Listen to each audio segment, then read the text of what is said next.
Doctor નીલુએ રૂપેશને પોતાની બાંહેધરી આપી અને તારા ઓપરેશનના 2 લાખ રૂપિયા માફ કરાવી આપ્યા. અને એટલું જ નહીં, તો અહીંયા જેટલા દિવસ રહી એ દિવસના દવાના ખર્ચા, તારા ડ્રેસિંગના ખર્ચા એ બધા જ પણ એમણે માફ કરાવી આપ્યા. તો બસ એમને આ બિલની ડિટેલ્સ આપી આવ. અને બીજલ, ધ્યાનથી બધું પેકિંગ કરી લેજે, સમજી ગઈ? હાથ વધારે ચલાવજે અને જીભ ઓછી.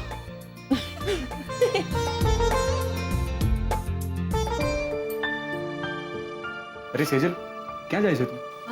ડૉક્ટર નીલુને આ બધી બિલની ડિટેલ્સ આપવા માટે જતી. Don't worry Sejal, doctor Nilu સાથે મારી વાત થઈ ગઈ છે. એમને કીધું છે કે ફાઇલ બિલ એ બધું તો પછી પણ થશે, પણ સૌથી પહેલા આપણે કિંજલને ઘરે લઈ જઈએ. અરે હા, આ ઘરના ટેન્શનમાં હું તને એક વાત કહેવાનું તો ભૂલી જ ગઈ. કઈ? ગઈકાલે તારી સાથે ફોન પર વાત થયા પછી હું કિંજલની રૂમ તરફ જઈ રહી હતી. ત્યાં મેં કોઈ માણસને કિંજલની રૂમમાં ડોક્યા કરતા જોયો. શું? હા.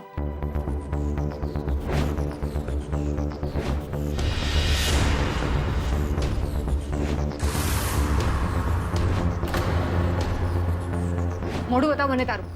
મોઢું બતાવ.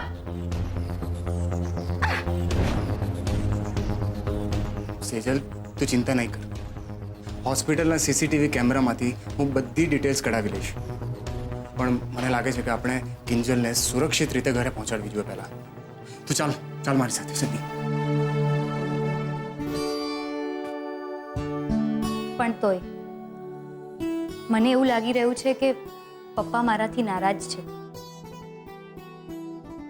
નહીં તો એવું કંઈક થયું છે કે જેના કારણે પપ્પા મને મળવા નથી આવી રહ્યા. લો બોલો.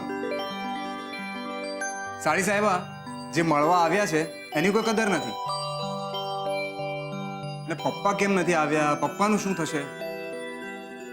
ચાલો ભાઈ, આપણે જઈએ. આપણી તો કોઈ કદર જ નથી. જીજુ, એવું કંઈ નથી, એ તમે પણ જાણો છો. એમ? તો પછી મારી એક વાત માનો સાડી સાહેબા.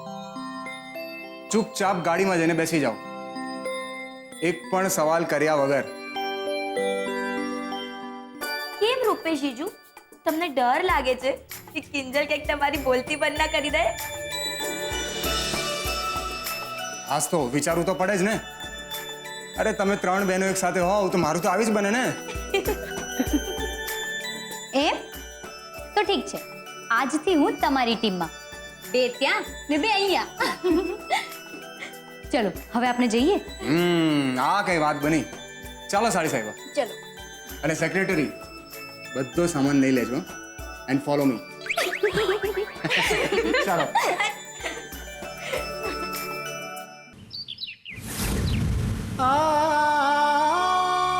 કહેવાય છે કે ઘણીવાર માણસ પડખું ફરે ને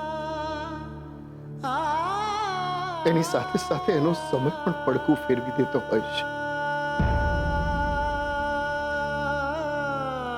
આજે મારી હાલત પણ કંઈક એવી જ છે. એક પળ મારા પોતાના ઘરમાં હતો, બીજી પળે ઘરની બહાર અને ત્રીજી પળે આ અજાણી દિવાલોને ઘર માનીને જીવવાની આદત પાડવાની. પ્રશ્ન એ છે કે ઘર બદલે માણસના સ્મરણ થોડા બદલાઈ જતા હોય છે.